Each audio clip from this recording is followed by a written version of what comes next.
back to Pop Culture Graveyard. With me, as always, is Dave Horowitz. Howdy. Remember, this is audio. I waved, people, and Hollis laughed at me. Waved. I am Hollis James, and this week we are going to jump into one of our favorite Quentin Tarantino films. My personal favorite. I don't know about you, Dave.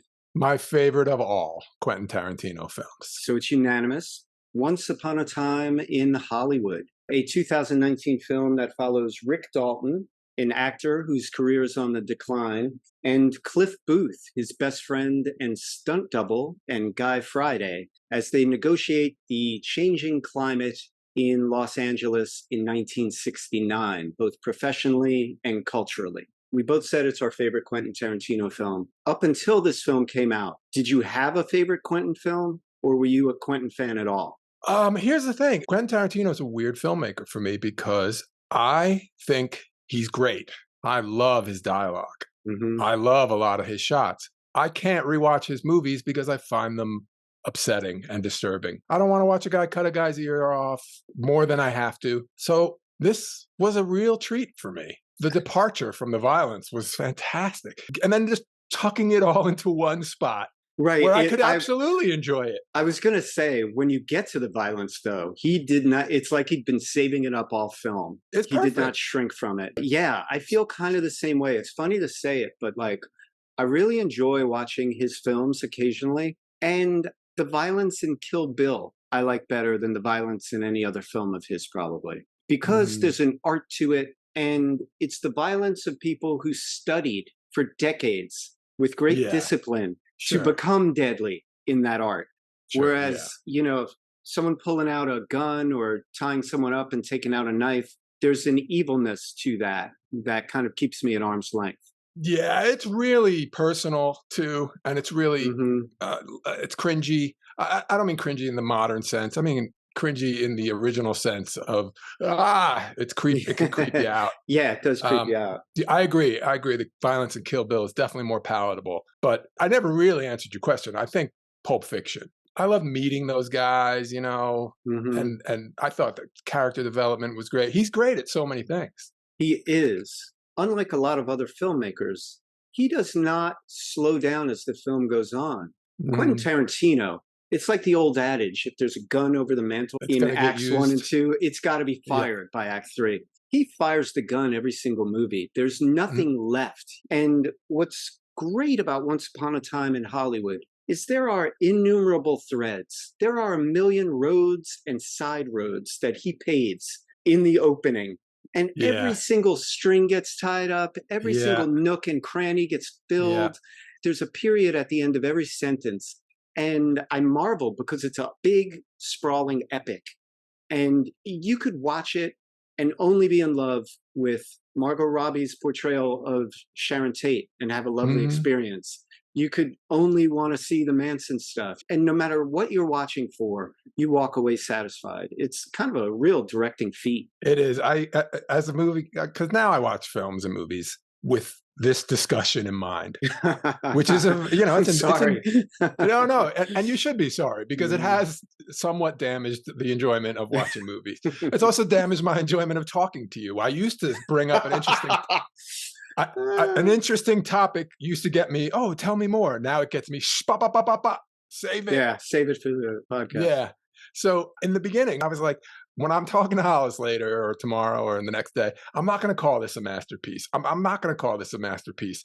And then like half an hour later, I was like, I'm going to call it a masterpiece. This movie is a masterpiece. It is incredible. The amount of detail, the amount of effort is just awe-inspiring. It really is. It is. And when you add to the fact, it mixes real life and fiction effortlessly. There are real things going on and real people, both alluded to and seen. Like in real life, the actor Jim Stacy was the lead in Lancer, a real show that ran for 2 years from 68 to 70. He's played by Timothy Oliphant. But who kills Rick? Yeah, Rick Dalton, played by Leonardo DiCaprio, in one of my favorite roles by him ever. His best role ever, in my opinion. His best role ever, probably. Go on. His character, Rick Dalton, guest stars on that show, which is a fictitious character in a real show. even the Rick Dalton character, I believe, I haven't read this anywhere, I believe is based on the actor Christopher Jones. He even wears a little medallion in Three in the Attic, the same as what Rick wears throughout the entire film. And I was like blown away when I saw it on Christopher Jones in Three in the Attic. That's an Easter egg right there. Right? Yeah. I mean, if I'm right about it, who knows? And I'm sure, you and I are very different. You like to see what's on the internet so that you know where your opinion sits in whatever. I don't go on the internet because I'm scared it'll influence me. I'd rather I'd rather act the fool on our show and then be like, oh, everyone says I'm an idiot. But for all I know, it's like common knowledge about Christopher Jones. But that's fine.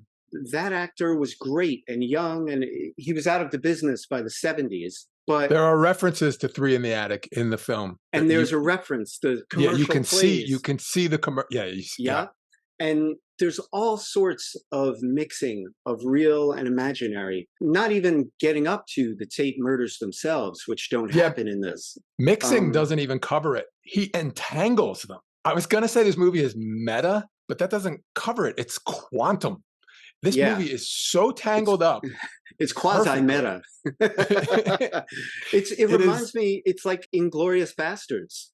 He murders Hitler in a way that we all get that cathartic thrill of seeing Hitler riddled with bullets until his face is unrecognizable. So would you say it's a revenge fantasy film? Quentin Tarantino getting revenge on those bastards that killed Sharon Tate. Yeah, but in a way, it's a pseudo revenge, but at the same time, what I love, it's an alternate universe, an alternate reality that plays out. And I think about this stuff all the time, which is probably one reason I'm so anxious. I always think about if I'm 5 minutes late for the bus, what happens? If I'm 10 minutes early at this place, what happens? I have a different reality based on all of those.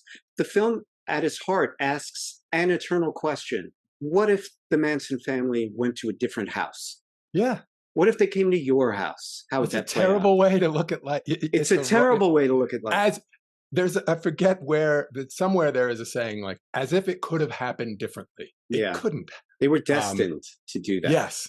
Yeah. And especially when you're talking about it after the fact. It's a huge waste of time. But I picture Cliff Booth reading about the Sharon Tate murders and saying, I wish those guys would have broken into my fucking house. Yeah. Would have gone very differently. That's happened so many times in real life. People do that. Say that. I wish it would have. Oh, you try that in front of me. Yeah. Or I wish I would have been there. I would have given him what for. And Quentin Tarantino cashed that check.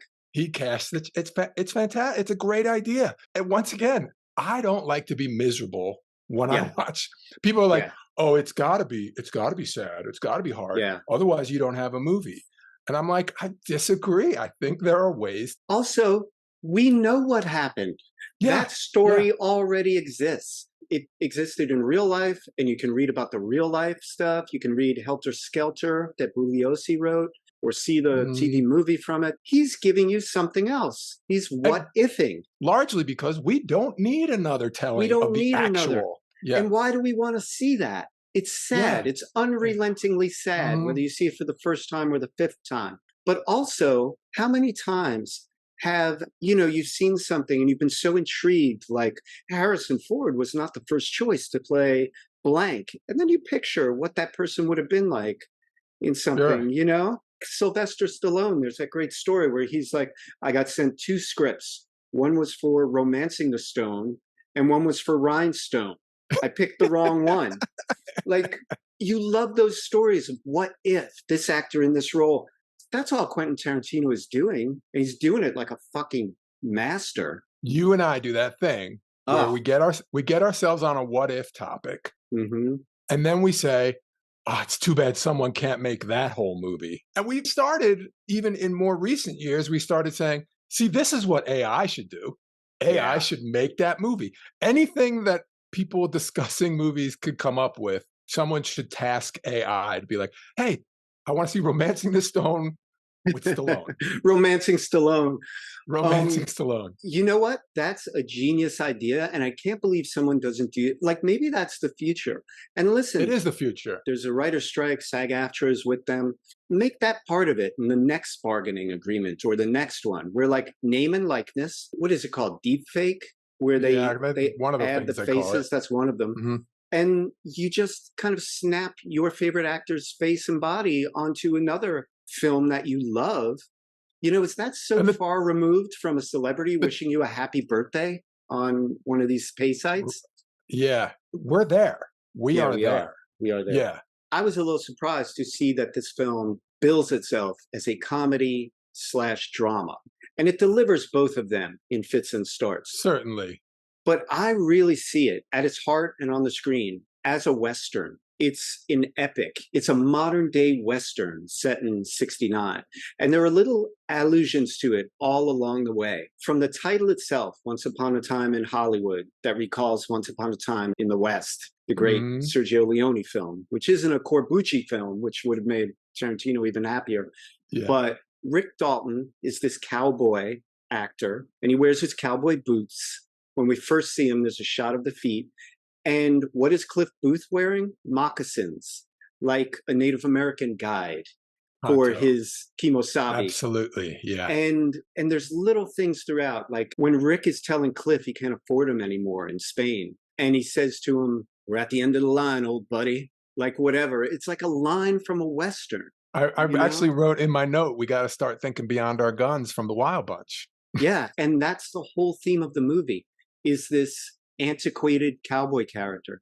And, you know, all of those shows ruled the 50s and early 60s. You know, the Wild West and Gunsmoke, Big Valley, Bonanza. And they were coming to the end of the road. And it's great to see this kind of like, this guy who's outdated and is about to be obsolete question his place in this world. We're instantly rooting for him. It's a great way to like hook us all. You know, because if he was bombastic and he was filled with the ego of a couple of years earlier, and that's genius on a director's part to pick exactly when the story begins. Yeah. Rick Dalton is he could be several characters from any point in his life. Quentin Tarantino chose him at the moment that he was most vulnerable, like touching. Yeah. Vulnerable and the most likely to have an audience rooting for him.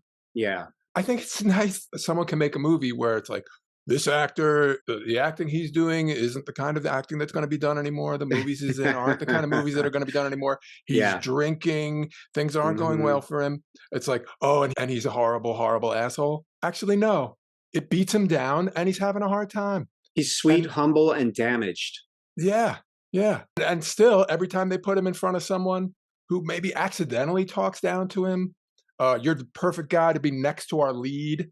Or, hey, you are almost in The Great Escape. All these like little digs that weren't meant to be digs. In any other movie, that guy blows up and it's like, hey, man, that's the way those people are, man. They're full of, you know, they explode. And it's like, no, he is humble about it and he stutters a little. I love the way his character hides his stutter. You could tell he had to overcome it to become an actor. And it's Leo plays it like he's best at it. Beautiful. But you see the wheels working while he does it. It's brilliant. Yeah. It's so subtle. It's a nice touch. And it's a nice bit of business. Doubles the likelihood that you're going to root for him. Yes. You're rooting for him to get through the sentence, let alone get let alone the scene, else. Let alone the movie. And talking again about that point where Quentin Tarantino begins the story, they tell you in a million screenwriting classes, begin at the moment of change. And that's what happens. We get that sweet little outtake at the beginning before the film properly begins, kind of a cold open. He's interviewed on the set of his Triumph. He's on the set of Bounty Law with his stuntman. Yeah. And so we get a little sense of how he was interviewed and how he was shown on TV. He's a big star. And then Tarantino goes to what he usually does. We're in a car with the radio. And it's a throwback to so many other great things, you know, Pulp Fiction, Reservoir Dogs, Jackie Brown. We're in a car hearing the music. But it didn't begin that way. And I like that. He showed us this was your star. And then he cuts to the moment where we find our star today. And he's meeting Marvin Schwartz, in Agents and Hollywood at Musso Mover and Shaker, Frank's. At Musso and Frank's, the landmark. Al Pacino plays Marvin Schwartz. And everything about Rick is charming as hell, to where he mispronounces Schwartz as Schwartz, and he apologizes profusely. Like you said before, any other actor would blow up at somebody who wounded him. Marvin tells him where his career is, the unvarnished truth, how he's almost out of the business. He's being used to pump up other actors, and then he's going to be gone eventually. And Rick processes this, and he leaves the meeting, and he breaks down. He doesn't break down in Musso and Frank's. He breaks down in front of his buddy. In the arms? In the arms of his trusty sidekick, Cliff. Yeah. And respects Marvin for telling him the truth. I forget what his exact words are, but he's like, that's it, man.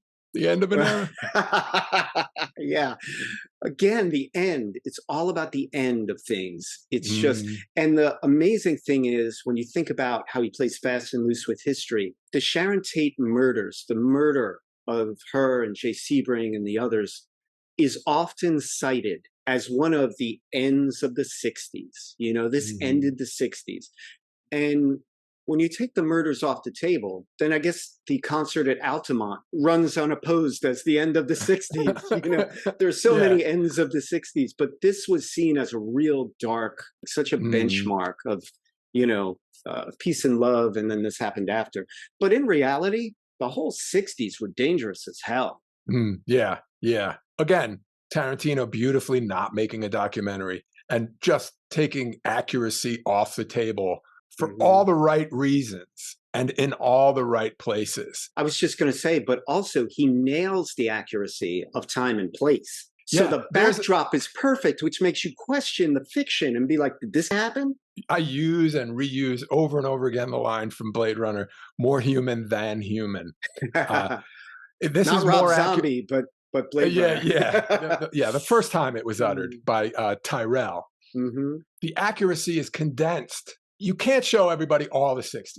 Right. And you can't show an accurate 3 hours of the 60s and have people understand the 60s. But you can boil down the 60s into what Quentin Tarantino did. Hollywood 60s, to be specific. Boil it down. Put all the theaters and all the food joints on the same street. Pack everything into your telling of it. So it is wildly accurate, and yet it's a false picture of where everything was and when everything was and who everything was. And yet it just nails the feeling. Right.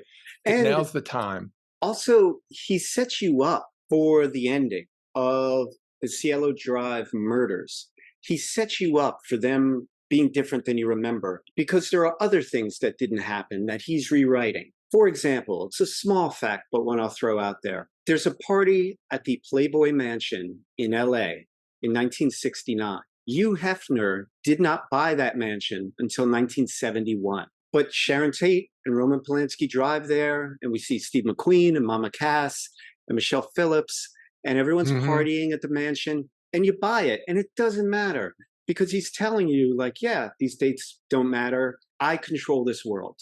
Right. In fact, what seems like in another movie might seem like, oh, let's shoehorn the Playboy Mansion in here because it works. In this movie, Quentin gets to say, oh, no, it's a hint. Yeah. He gets to say, it's a hint about my ending. That there's a trail of breadcrumbs running to that ending that is wonderful to see. Let's jump into this before we keep going narratively. What is your favorite scene in the movie? I guess I would say just driving past everything. And then if it had to be an acting scene, I really like Sharon Tate being super excited to be in a movie. It's such a sweet, sweet scene.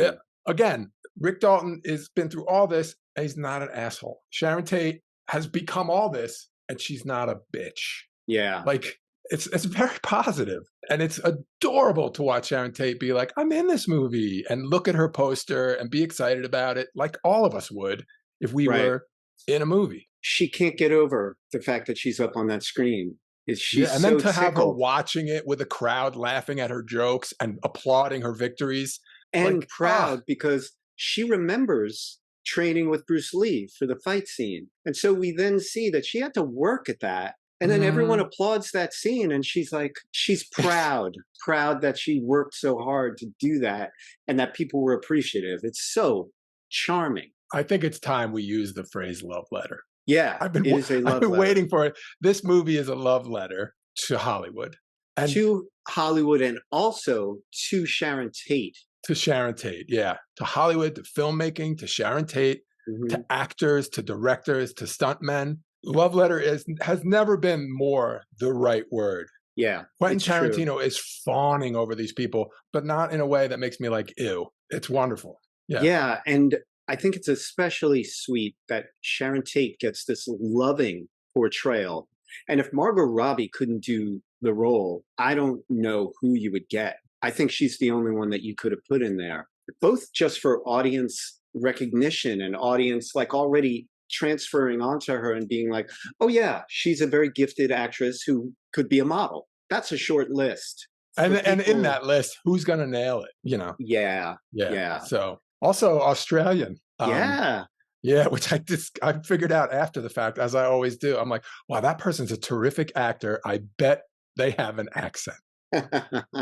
You have this long held belief that you have to go outside of this country to get talented actors. To be any damn good. Yeah, to be any damn good. Which of course there's plenty of people in this movie who prove me wrong. But yeah, that's true. Yeah. So yeah, I like that Sharon Tate gets that portrayal. Let's just address, I know some people felt at the time that Sharon Tate didn't get enough screen time and Margot Robbie did not get enough lines. I think it's for a very simple reason, that it's not her story. And it's another sort of hint that we're not headed there. It's not going to be the Sharon Tate murder. It's going to keep her kind of at the level she was at in Hollywood, on the verge of something big, but still a supporting player. Yeah. I mean, that's an excellent point, which I didn't realize until while you were saying it. If anybody says to Quentin Tarantino, why wasn't there more Margot Robbie? He can say, are you referring to the neighbor of the people who were attacked? Yeah, why don't you go to the LaBianca house? Yeah. Where's that portrayal? Yeah, the Amityville Horror doesn't give their neighbors much time either. Yeah. That would be, I'd love to see just a scene from that, out that window of that house. Let AI make a movie about the neighbor of the Amityville Horror. There you go. Yeah, he's free and clear right there on that question. As long as we're talking great actresses in this movie, let's go down the list. Margaret Qualley as Pussycat, the lead hippie. She flirts with Brad Pitt's character until finally she gets picked up hitching a ride to Spawn Ranch, where we see the rest of the brood. I think her portrayal is just amazing. I don't know the word I'm looking for, but it's a kind of thing where you instantly want to be Brad Pitt's character when you see her flirting with him. I don't know if there's a word for that. She helps transport you into that world, because that's part of the story, is the end of a certain thing. And hippies have now infiltrated to the fact that they're everywhere. They're on every corner. And she's the appealing face of the hippie movement. She brings it all in her dialogue with Brad Pitt. She brings free love. She brings kind of like anger. She curses at the police as they go by. It's all right there in her character. She doesn't shave her armpits. She brings unshaved armpits. I was about to jump in with that. Yeah. She's the whole... She brings dirty feet. Yeah. She's the whole... Quentin would be mad if we didn't mention that. He likes feet. She brings the whole package in all of its like light and dark sides. And she's just brilliant in that role. Like there's this point where she is utterly uninhibited, she's just utterly confident, way more confident than she should be as a hippie. I'm going to say late teens. A hippie runaway. Probably. Yeah, hippie. And there's this like literally reckless abandon about her. Yeah, and way more comfortable in her skin than I've ever been in mine. And how do you be that comfortable in a car that is being pulled by a truck full of cameras, has a trailer full of cameras behind it, has cameras rigged all over it, and now someone says, put your feet up on the dash, then lay back in Brad Pitt's lap, and make sure you seem entirely comfortable the whole time. It's an impossible ask. It is tough, but since you said that, I have to bring this up. I usually mention when it's the case, you know the term Nepo baby. She is Andie MacDowell's daughter. Okay. I don't know from what age it was determined she was going to have an acting career, but anyone who comes from an acting parent has the benefit of being able to start earlier, to get lessons earlier, to get a hookup, whatever. And so I always mention it when it's the case. And I first saw her in The Nice Guys with Russell Crowe and Ryan Gosling. She was great in that. Yeah. So good and beautiful, but also just a solid, great, talented actress. Like a few years, I think, before this film. So she's just good on her own. It doesn't matter who her parents were. She'd probably make it. But yeah, that is... It's a feat to be It's a feat. And opposite Brad Pitt. That's the thing. You're laying in Brad Pitt's lap, and Brad Pitt's killing it. And his character is even more confident than you are, is even more laid back than you are, is even more comfortable in his skin than anyone who has ever existed. Yeah, so she is phenomenal. When we get to Spahn Ranch, Dakota Fanning, who I always call OG Fanning because there's Elle Fanning, who is younger. She plays Squeaky Fromm, who is the leader, when Charlie's not around, of the Manson family. In very little screen time, she just dominates the screen and is a formidable opposition to Brad Pitt. If this movie as a whole is a Western, then the showdown at Spahn Ranch is the big shootout. It's not Rick Dalton having his acting shootout, but they juxtapose it so beautifully. You have the fake kind of showdown with Rick having an acting showdown, and then they have the real showdown, which is Cliff Booth, facing down the entire Manson family. Walking into a hornet's nest. Unafraid. Yeah. We watch that, and we like to think we're men. Would you want any part of Spahn Ranch? I would not walk further into that situation. That situation has a span. And the end of that span with no exit is George's house, George Spahn's little shack on the hill.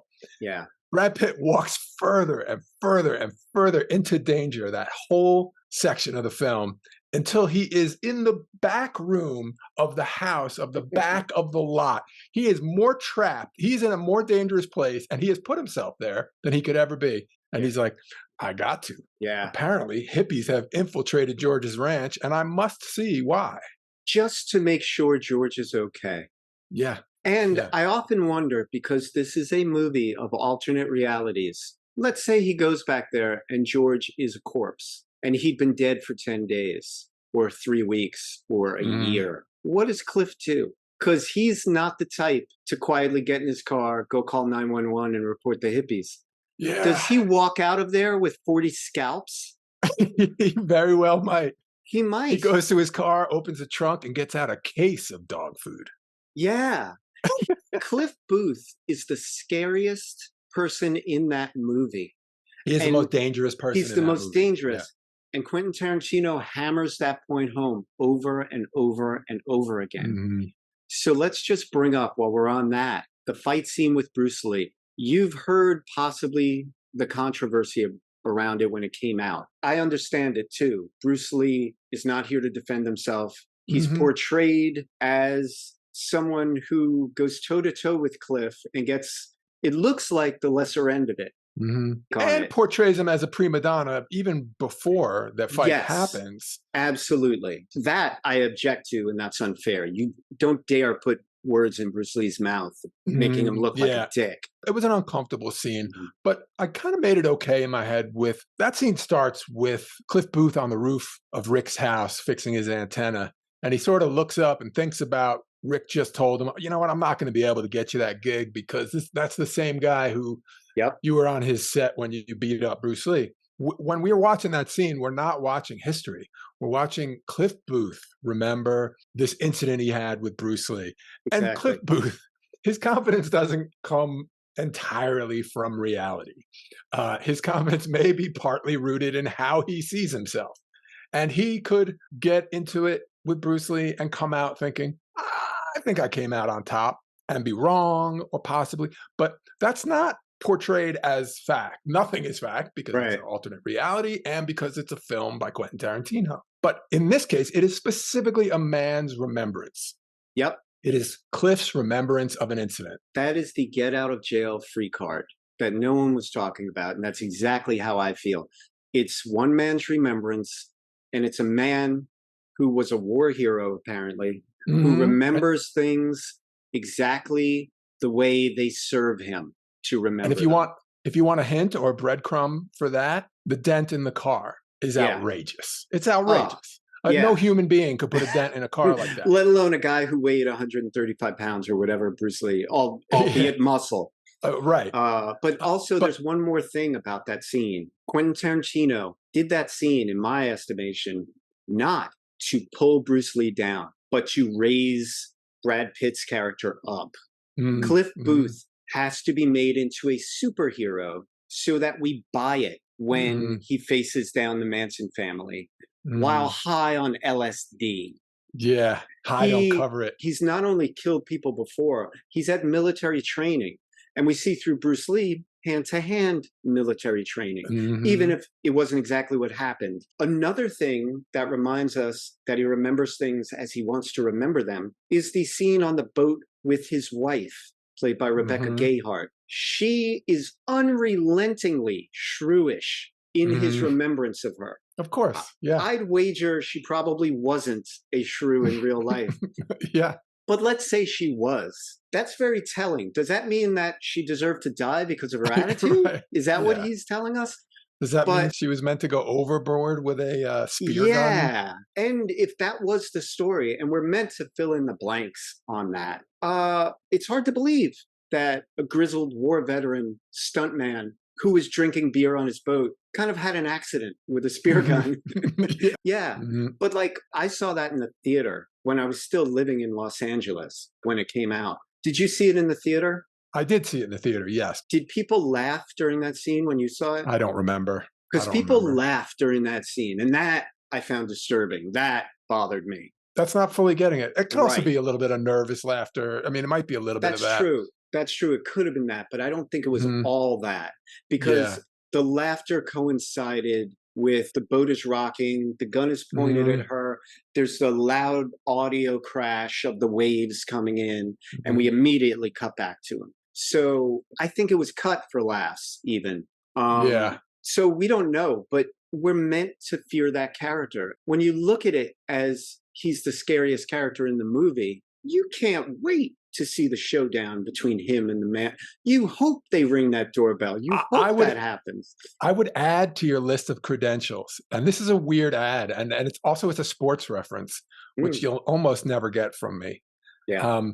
But it's the type of sports reference you'll get from me. Didn't a guy once pitch a perfect game on LSD? That is supposed to be the story from the Pittsburgh Pirates. Oh my God, what's his name? Doc Ellis. I think you're right. I think that's it. Well done, Hollis. You beat me to it. Pittsburgh Pirates, Doc Ellis. LSD can be a thing to put you in a perfect zone. And let's just say Cliff Booth pitched a perfect can of dog food. But my point being, you listed war hero, trained in hand-to-hand combat, stuntman. Could hold his own with Bruce Lee. Can hold his own with Bruce Lee. Yes, that's the other. And then add to that on LSD, which can be a sort of mind-perfecting drug. And now you've got your superhero built out of all non-superhero aspects. It's well done. It's nicely done, because you got two people with knives and a person with a gun coming through the door, and now you have to explain why he won. Yeah. And partly he won because when he was met with "I'm the devil" and blah blah, he laughed. He giggled. That would put your attackers off. They might be off balance if you giggle at them with a gun in your face. And he puts a finger up. He's like, Tex puts a big gun in his face, and he replies by putting a finger. Terrific. Oh, it's great. And we're talking trail of breadcrumbs. They also set up the dog, Brandy, being a well-trained dog. He tisks at her, and she goes, because they set it up with my personal favorite scene in the entire movie is Cliff Booth and Brandy and the mac and cheese at his trailer. Yeah. I've watched that. I'm maybe just movie geeks like myself do it. When I have favorite scenes in movies, I sometimes like to just watch those scenes or just those sections of a film. I'll eat dinner with them. I'll hang out with them. I'll put them on while I'm doing other things. I love being in those scenes.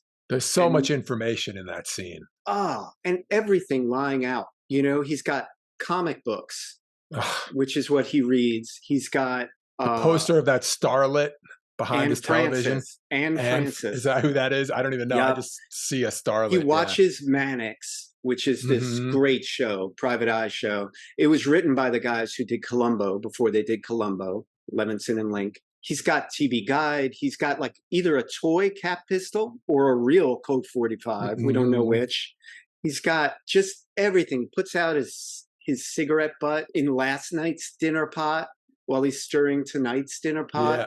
This is too much info, but while we're on this scene, I, devour everything by an author. Do you have the novelization of Once Upon You're asking if I have Hollywood? It? Well, you might have been moved. It's your favorite Tarantino film. I realized that yesterday. I realized that when I watched it. Oh, okay. A second time. Right. Yeah. In the novelization, there's even more details. Like, for example, he says to himself, like, if they come up with this powder that can be cheese, why do I even need the milk and the butter? So he just uses that. Like, there's all kinds of weird little details like that. But that's my favorite scene in the entire movie. Also, there's details on Brandy. Like, he rescued her. She was a fighting dog. And she was injured, and he nursed her back to health. And then he used to fight her. But then she got hurt, and he didn't want to fight her anymore. So he retired her. And they have this relationship, and she's always there for him. She is to Cliff what Cliff is to... Oh, good. To Rick Dalton. Done. Nicely done. There's films within films within films, I mean, he could have focused on anything. You went through all the details in his apartment, and yet there's details in the action. That's where we learn how heavy. We don't just learn, we are convinced that these cans of dog food are heavy. They are dense. Yeah. They are bigger than Cliff's hand.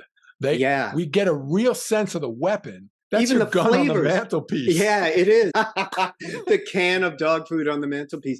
Even the flavors of dog food tell you this is no shit dog food, man. Yeah. Raccoon flavored, rat flavored. Yeah, rat flavored. Killer dog food. Brandy eats 2 of them. You learn about the dangerousness of that can of dog food in its weight, in its density. That's an old-fashioned can, so it doesn't crumble easily. You learn about Brandy's excellent behavior. You learn about signal. I know that you want to attack Tex, but not until you hear from me. And that Brandy responds to mood. When he says, "Is that a wine?" She can tell from his inflection what's up. And then he's like, "All right." And she's like, "Woof." Like, she answers him. She gets mood. So she knows the second the energy in that room changes. And this goes back to what you said about Tarantino early on, which is that every act handled, every item introduced, used, every fact introduced, important. The last fight scene is the culmination of that. Oh, it just delivers. It just delivers. You want another detail that is like so subtle that I can't believe Quentin Tarantino even included it. It's dusk. It's twilight on the set of Lancer. DiCaprio's character had his wonderful acting scene. Cliff Booth picks him up and goes. The series lead, Jim Stacy, gets on his motorcycle and takes off. Jim Stacy in real life got in a motorcycle accident, not in the scene we see, but got in a motorcycle accident when he had his girlfriend on the back. A drunk driver hit them, and his girlfriend died, and he lost like his left leg and his arm. So Quentin Tarantino, apropos of nothing, just shows us Jim Stacy turning on his motorcycle and driving out, see looking where cool it is on and the sexy. Screen. You got Cliff's trailer, and you got Stacy driving away. He looks great. He looks like a guy who this is my show. I'm Jim Stacy. Welcome to my show. He's on top of the world. He revs, no helmet. Yeah. He's riding. I got this terrific cafe-style racer with my first check. And he looks a little James Dean. He's got like the jacket. Yeah. He looks a little, and it's just another trail of breadcrumbs that doesn't necessarily lead us anywhere in this film's timeline. Exactly. Tarantino's like, I could follow him with a movie crew, but we've only got 3 hours. Yeah. There's so many roads that he could go down on in this movie. Again, it's the boiling down, it's the condensing. And I think of Tarantino doing this because he felt like it was something that needed to be done now because it may never be able to be done again. Yeah. Because eventually those facades they drive by, which are still there. A lot of them. I've driven. Yeah, a lot of them are still there. They're just painted over, or they literally say the name of the theater, even though there's a clothing store underneath. Right. Or a Starbucks. Or was playing there. Yeah. Or more likely Starbucks, CVS, etc. But I think that Tarantino saw a moment, like it's now or never. It's got to be me. This is so me. There's a scene at the end of AI, Spielberg movie, where these wispy, beautiful, amazing, far-flung future aliens wake up that original child robot. They reconstitute that robot because he's sort of their precursor. And basically they thank him and they give him a day of happiness and thank him for being, what made them possible.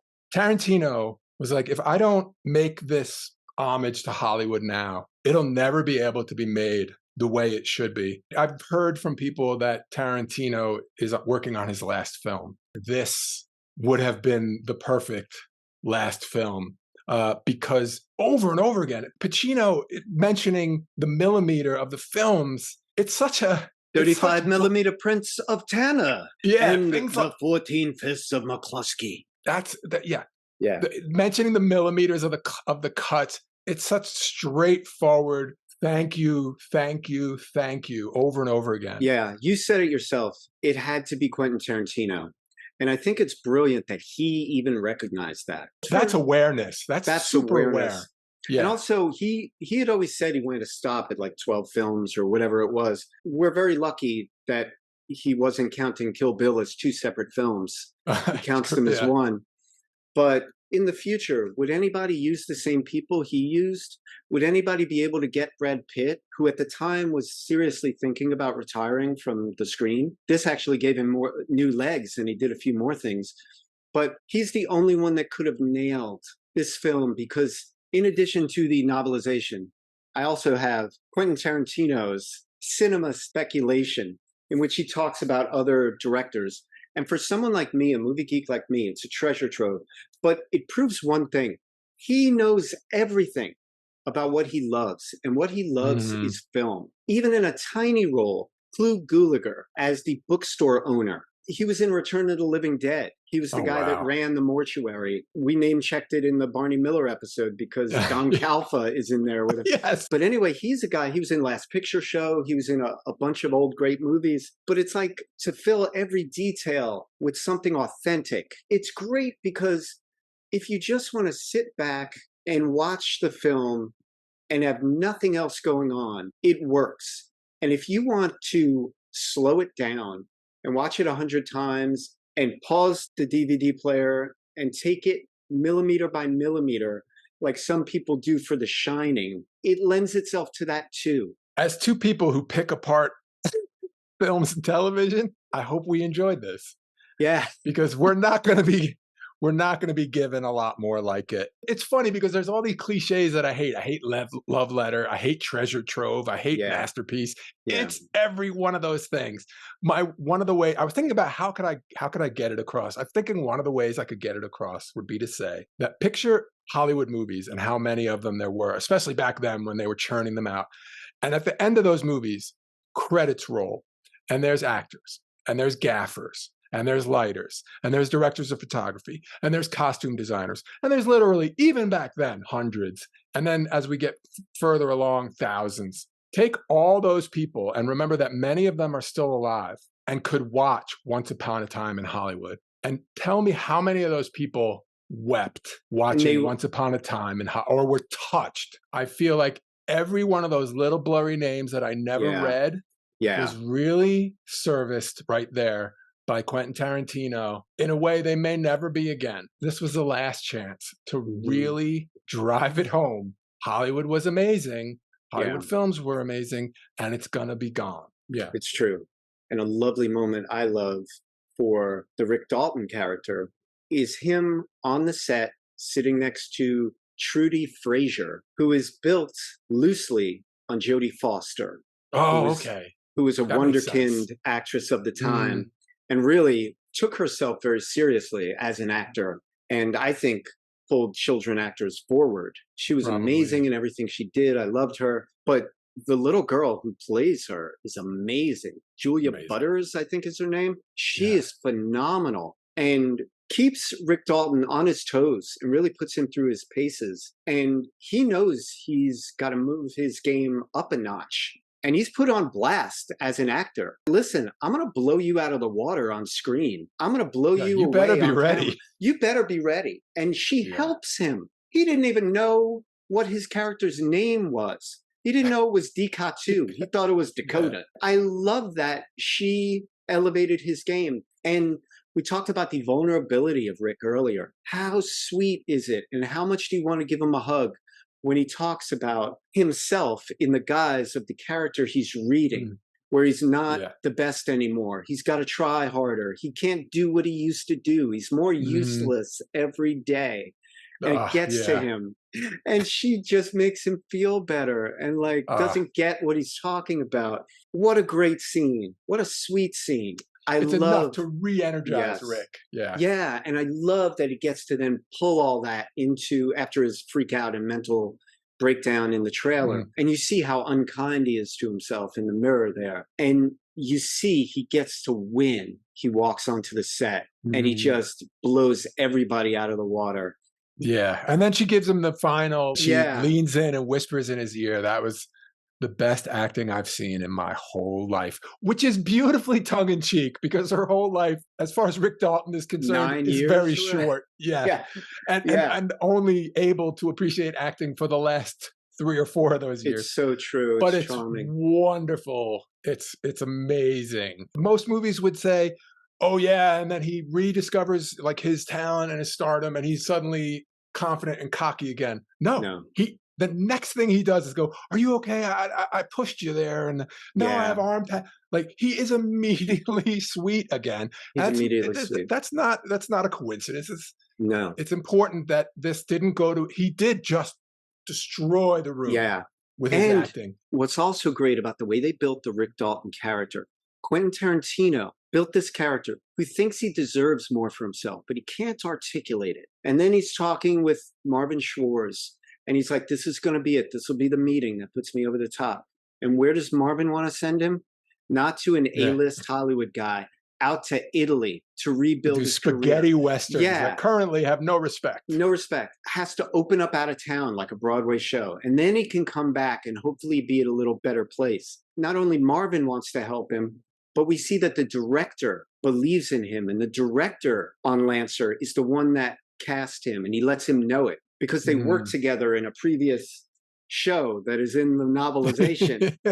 And the funny thing is, we talk about mixing fiction and fact. The director, the guy who plays the director, the actor, was one of the children in The Sound of Music. He was one of the older kids. It's levels within layers. Within layers. I love that about it. But anyway, the little trail of breadcrumbs of the director believes in Rick, Rick believes in Rick, Marvin Schwartz believes in Rick, and then Corbucci, the director he works with in Rome, believes in him and casts him, and he does well in those roles even though he doesn't like it. So much so that when at the very end, after the horrific attack, and Jay Sebring, and we'll talk about that scene later, Jay Sebring brings him up to meet Sharon, we know he can nail it when Roman Polanski uses him. Yeah. So, which is another untold story. Untold.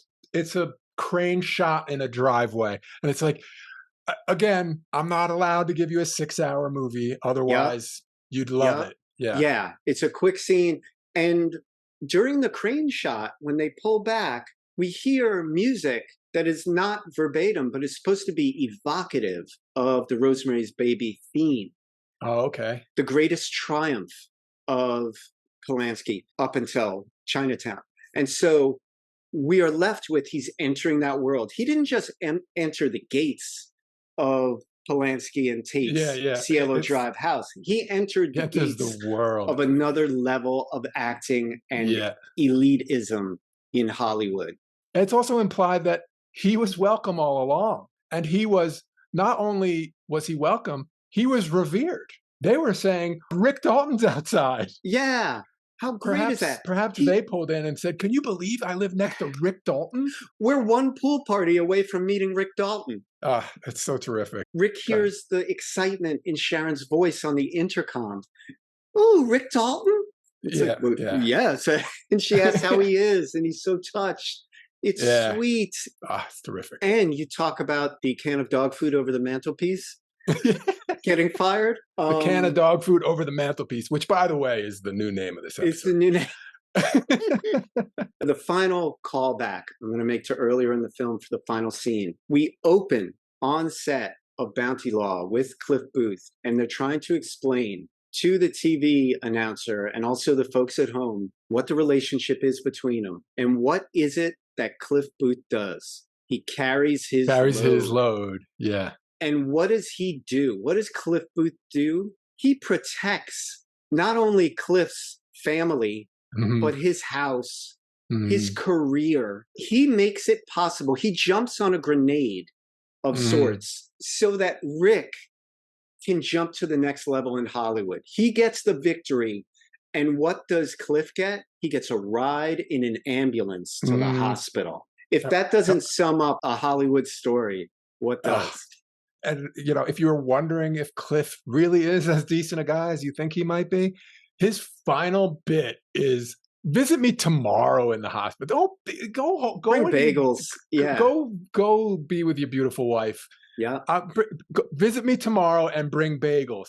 And almost saying, like, this isn't that big a deal. I don't want to be an inconvenience. Also, this comes with being a stuntman. Yeah. And this comes with being your best friend. And Rick can feel it. He's welling up with emotion and he wants to say something. And he bangs on. He goes, "You're a good friend, Cliff." Yeah. And Cliff I try. Yeah. Oh, so good. Oh, so good. It's like a callback to the Schwartz scene at Musso and Frank's, where he's like, "Oh, he drove you. Oh, you're a good friend." And he goes, "I try," or whatever. It's the same. That's what he does. He carries his load. It's just another day. And I think also that Tarantino is doing something throughout the movie, which he does in that scene, and he does in a lot of scenes. And he says, we've been lying to you a lot. We've been telling you that these people are assholes. These people are famous because they're different than you. And Tarantino says over and over again, Cliff is a good guy. He's a good friend to Rick. Rick is a good friend to Cliff. They're normal people who can be good friends. Here's a party at the Playboy Mansion. It's not evil. It's not scary. It's fun. It's a party. Every time we see a Playboy Mansion party, something bad's going to happen, or somebody's screwing someone over, or it's just frivolous and dumb. Or it's frivolous and dumb. He says over and over again, these Hollywood things were good. They were positive. Yes, there's negative stories to be told, but I'm telling you, so much of this was just straight up fantastic. It was fun. It wasn't necessarily always cutthroat. There was lots of good people doing lots of good things, working hard to entertain you motherfuckers. And so don't hate on Hollywood. Also, it's not Hollywood. It's how Hollywood should have been. And it's a story. That's why it's Once Upon a Time. They're telling you a story. And his version of Hollywood, I like a lot better than the real Hollywood. Again, in the condensing, he's like, I'm going to leave out a bunch of the negative stuff. I'm not telling that negative story. I'm telling a positive story. I don't think he erases the negative stuff. He just doesn't point the camera that way. He does, yeah. And I love what he chooses to focus on. Just one last thing about the relationship with Cliff Booth and Rick Dalton. Basically, taking the bullet also is the job of the sidekick. And that's what Cliff is. He's a sidekick to Rick Dalton. Guess who else was a sidekick? Kato was a sidekick on the Green Hornet. And Bruce Lee played Kato. And who was cooler, Bruce Lee or the Green Hornet? Kato was infinitely cooler. And who did you want to be? So he's the sidekick. And everything good that goes along with it. And everything cool that goes along with it. And he's unsung and unheralded. And I think that's why Quentin is telling his story. You know? Yeah. There's a Batman and Robin reference in the end too, which is also very they play on the radio. Hero and sidekick. Yeah, it's true. Yeah. He does things like that almost subliminally. It's great. This movie, Once Upon a Time in Hollywood, was 161 minutes, and I could have watched 100 more. I started it, and that little counter showed up in the bottom corner. I sighed. I sighed because I was kind of watching it as homework because I knew we were going to do this show. I kind of was like, okay, maybe I'll break it into 2 pieces. I blinked and I had watched the whole thing. Ah, that's awesome. I'll say this over and over again. I'm not a fan of rewatching movies. I'm really not. Usually. There's been so few that I enjoy to rewatch. Warriors, Road Warrior. But this, man, if a movie ever called for it. So I was talking to someone just a couple days ago because I was telling them that we're going to do this one down the road. She's like, Tarantino, I'm not really like in the right frame of mind to see that kind of violence. Sure. I was like, there's only one thing to worry about. I'll tell you the scene before it, watch it up to there and turn it off. Yeah. You'll be perfectly happy. Let's talk about the violence. Prior to the violence, there is one of my favorite actresses, Maya Hawke. Speaking of Nepo Baby earlier, the daughter of Tarantino regular Uma Thurman and Ethan Hawke. Okay. Maya Hawke plays the Manson girl, for lack of a better term, who almost joins them, but then she bails, that one? She bails. She's terrific. She runs to the car. In how many seconds? She has like 3 minutes on screen, and she's in terrific. Stranger Things. She's amazing. Yeah, she's amazing. I love her. But anyway, so we open up with that kind of like almost comical nod where he like makes a joke of this posse, which makes it okay to watch because Tarantino's like, yeah, they're incompetent.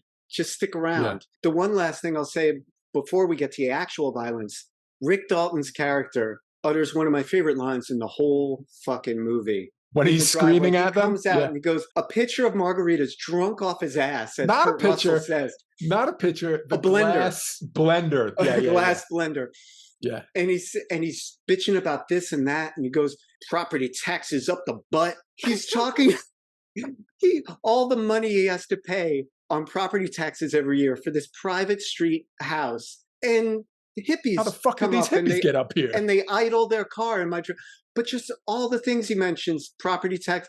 And it's an inside joke with my wife. Every once in a while when I'm like faux upset about something, but sometimes really upset about something, I just say property taxes up the butt as part of my screed about this thing. Throw it in there. Yeah, to like kind of offset the anger I'm feeling.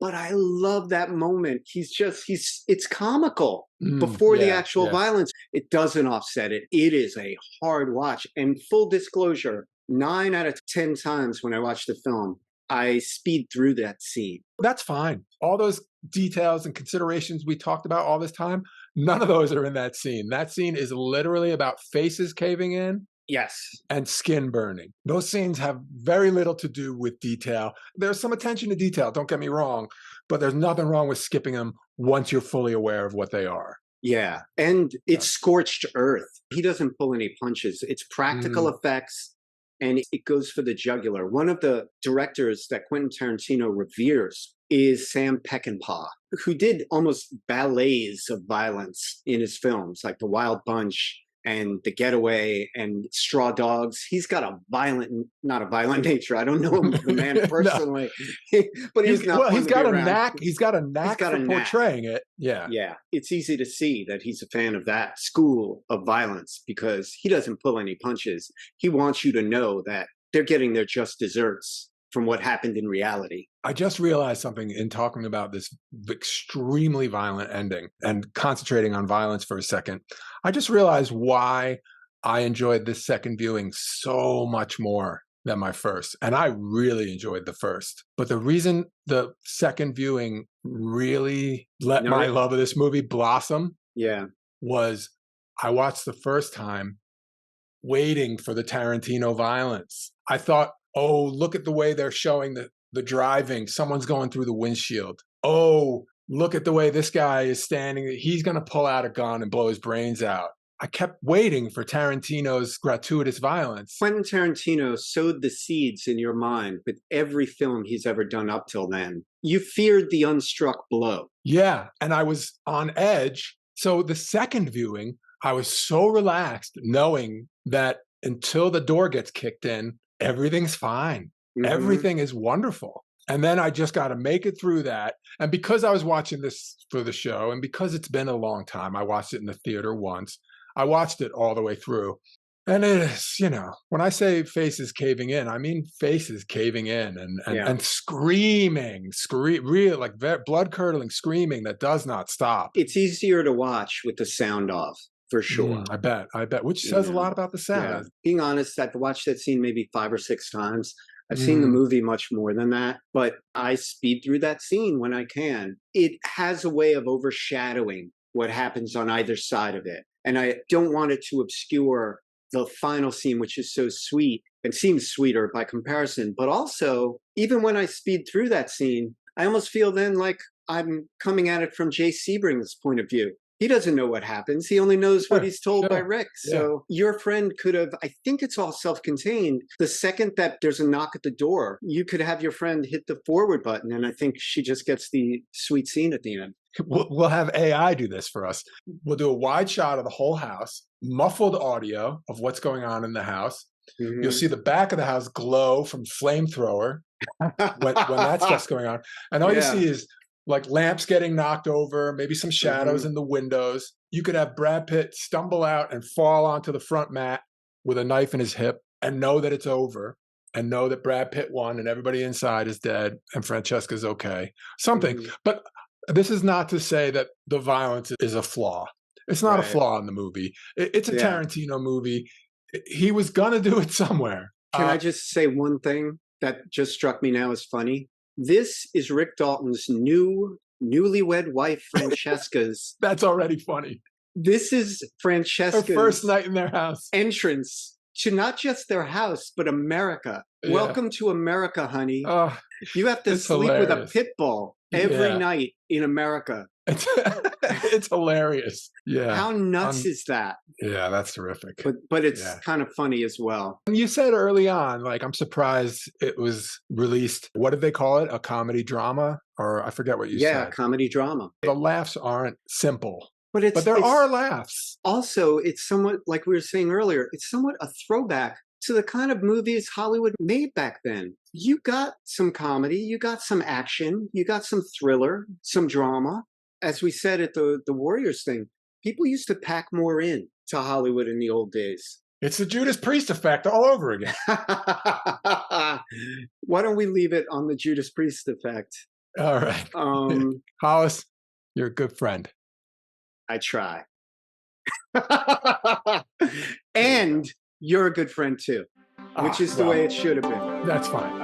Hollis and Dave would like to thank you for enjoying Pop Culture Graveyard.